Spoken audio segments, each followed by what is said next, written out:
여러분, 오늘 아침 출근길에 사 마신 커피 한 잔, 혹은 점심시간에 결제한 식대 영수증을 보면서 혹시 뭔가 이상하다는 느낌 받지 않으셨나요?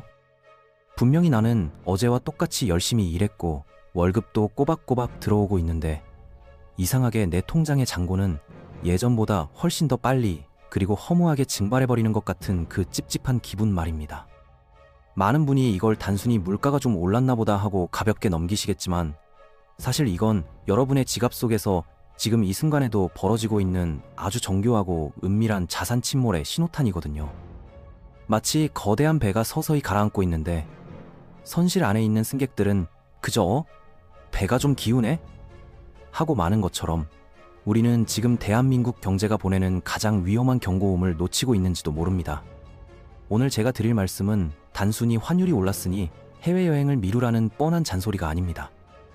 이것은 우리가 피땀 흘려번 돈이 공기 중으로 흩어지지 않게 붙잡아매는 생존의 기술이자 앞으로 닥쳐올 거대한 파도 앞에서 나만의 구명보트를 준비하는 가장 현실적인 방법에 대한 이야기니까요.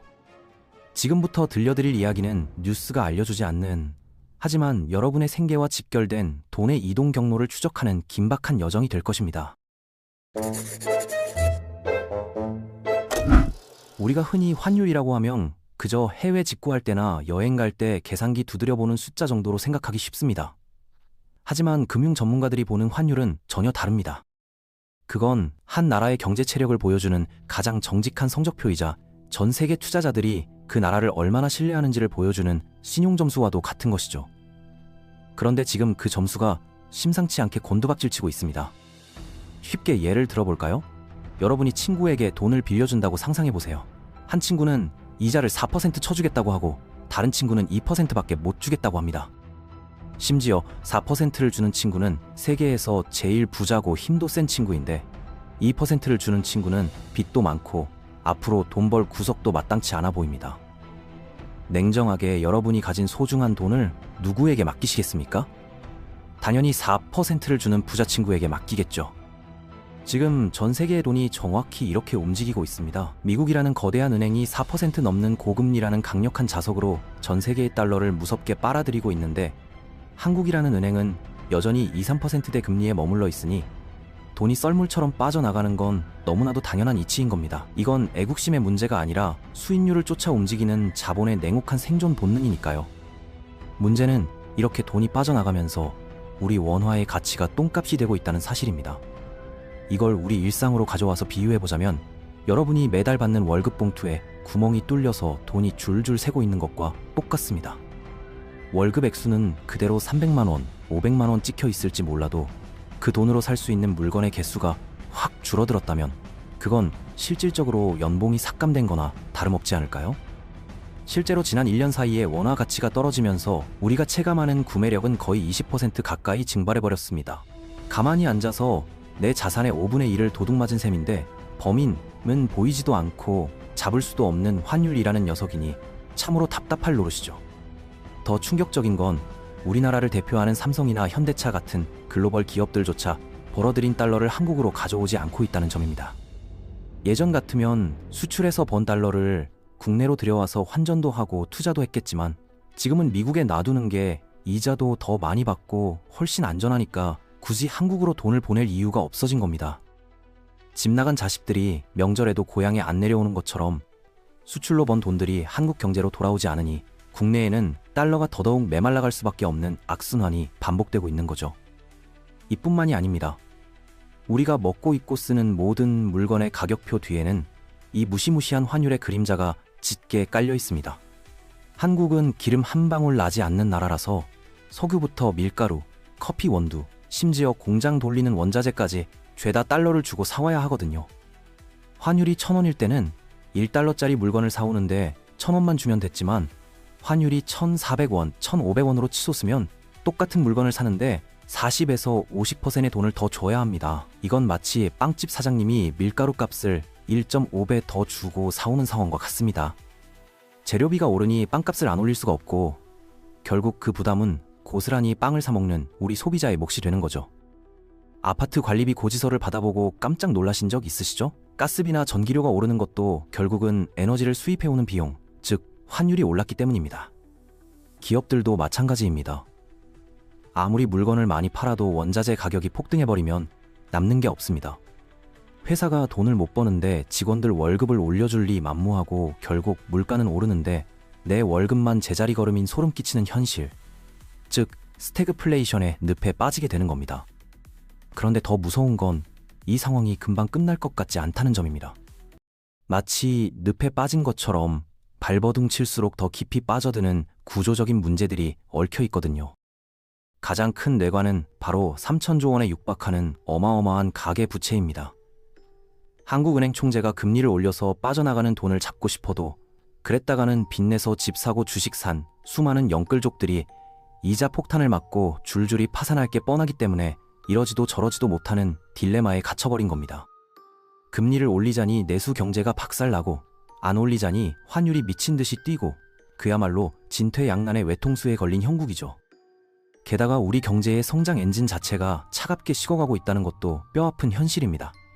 저출산 고령화로 일할 사람은 줄어들고 기술력은 중국에게 바짝 추격당하거나 이미 추월당한 분야가 수두룩합니다. 외국인 투자자들이 한국 주식시장을 떠나는 건 단순히 환율 때문만이 아닙니다. 이 나라는 이제 더 이상 예전처럼 폭발적으로 성장하기 힘들겠구나라는 냉정한 판단, 즉 미래에 대한 기대감을 접었기 때문일지도 모릅니다.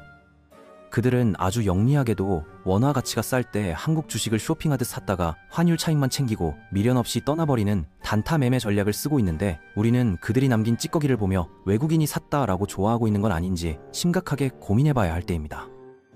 자, 그렇다면 이렇게 사방이 꽉 막힌 듯한 위기 속에서 우리는 도대체 어떻게 해야 할까요? 그냥 넋놓고 앉아서 내 돈의 가치가 휴지 조각이 되는 걸 지켜만 봐야 할까요? 절대 아닙니다.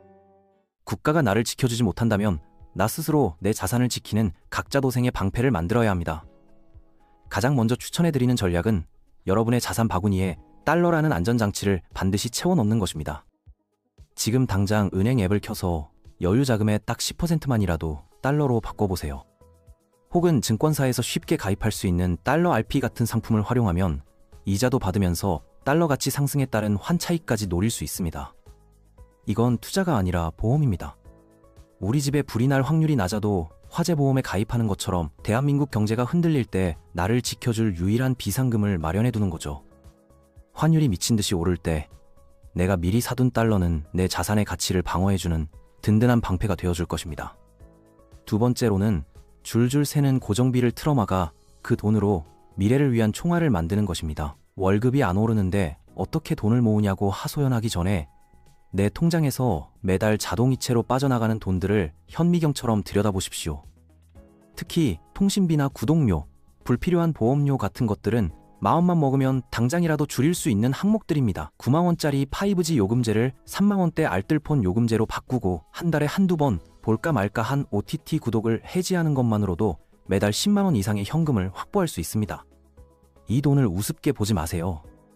이 10만원을 매달 달러로 바꿔서 모은다면 1년 뒤, 3년 뒤 위기가 닥쳤을 때 여러분을 구해줄 결정적인 생명줄이 될 수도 있습니다. 고정비를 줄인다는 건 단순히 허리띠를 졸라매는 고통스러운 과정이 아니라 낭비되는 내 노동의 가치를 회수하여 진짜 필요한 곳에 재배치하는 전략적인 구조조정입니다. 마지막으로 소비의 패턴을 방어형으로 완전히 뜯어고쳐야 합니다. 앞으로 물가는 더 오를 것이고 원화 가치는 더 떨어질 가능성이 큽니다. 그렇다면 휴지나 세제처럼 썩지 않고 매일 쓰는 필수 생필품들은 가격이 쌀 때 미리 대량으로 사두는 것도 훌륭한 재테크가 됩니다. 무슨 휴지 사재기를 재테크라고 하냐고 비웃을 수도 있겠지만 물가가 10%, 20% 오르는 상황에서는 오늘 싼 가격에 사두는 것이 은행 이자 몇 푼 더 받는 것보다 훨씬 남는 장사입니다. 또한 국내 쇼핑몰만 고집하지 말고 아마존이나 알리익스프레스 같은 해외 플랫폼을 적극적으로 활용해보세요. 중간 유통 마진이 붙은 비싼 가격 대신 달러나 현지 통화로 직접 결제하면 환율 변동의 충격을 조금이라도 줄이면서 현명하게 소비할 수 있습니다. 이것은 짠돌이처럼 살자는 게 아니라 변화하는 경제 환경에 맞춰 나의 생존 방식을 스마트하게 업그레이드하자는 제안입니다. 여러분, 경제 위기는 예고 없이 찾아오지 않습니다. 항상 수많은 신호를 보내지만 우리가 설마 하며 무시했을 때 비로소 재앙이 되어 덮치는 법이죠. 지금 우리가 겪고 있는 고환율, 고물가, 저성장의 흐름은 잠깐 지나가는 소나기가 아니라 앞으로 우리가 계속 마주해야 할 새로운 기후, 즉 뉴노멀일 가능성이 매우 높습니다. 이런 시대에 과거의 방식대로 원화만 꽉 쥐고 있다가는 앉은 자리에서 벼락거지가 되는 비극을 피할 수 없을지도 모릅니다. 하지만 오늘 제가 말씀드린 것처럼 흐름을 읽고 미리 대비하는 사람에게는 이 위기가 오히려 남들보다 앞서 나갈 수 있는 기회가 될 수도 있습니다. 지금 당장 여러분의 스마트폰을 열어 환율을 확인하고 불필요한 지출을 점검하고 달러라는 안전자산에 관심을 가져보세요. 그 작은 행동 하나하나가 모여 여러분과 가족의 소중한 미래를 지키는 거대한 방파제가 되어줄 것입니다. 오늘의 이야기가 여러분의 통장을 지키고 불안한 미래를 헤쳐나가는데 조금이나마 도움이 되었기를 바랍니다. 다음 시간에도 우리의 지갑을 지켜줄 수 있는 더 날카롭고 현실적인 이야기로 찾아오겠습니다.